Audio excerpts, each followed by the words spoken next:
negara yang mungkin bisa kita contoh itu adalah Thailand. Dari sisi kuliner mereka sudah cukup mendunia, hanya dari sisi kuliner. Sementara dari Padang kan Bapak sudah menyampaikan rendang itu salah satu kuliner yang terkenal di dunia.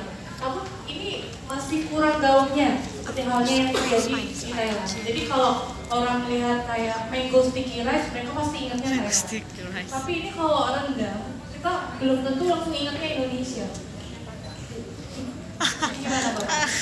Iya, saya merasakan sekali ketika saya kuliah di Italia. Itu kita susah sekali menemukan masakan Padang pasti. Bahkan di Eropa lain, kalaupun kita keliling Eropa, ya paling 1, 2, 3 rumah makan Padang, restoran Padang. Ya artinya walaupun rendang nomor 1 terlezat di dunia, tapi restoran Padang itu belum semasif, belum sebanyak restoran Thailand. Apalagi sekarang Vietnam. Jadi kita ini PR besar buat orang Minang, ya, agar ya di Indonesia tetap buka warung Padang tiap pojok, tapi kalau bisa di pojok corner-corner di kota besar dunia juga harus bisa. Jadi itu kita berusaha untuk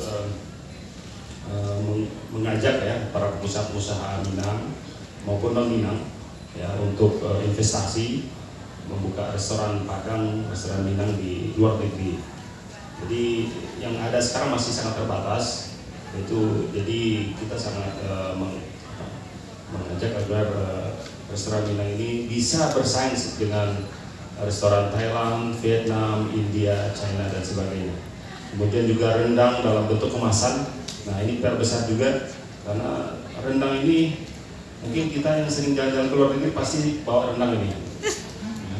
Karena walaupun di luar negeri kita, apalagi di Eropa, saya sendiri keliling dunia, keliling Eropa pasti susah makannya. Karena mungkin seleranya mungkin nggak cocok, terpaksa kita bawa sambal dari Indonesia, bawa rendang, bubur rendang dan semacam.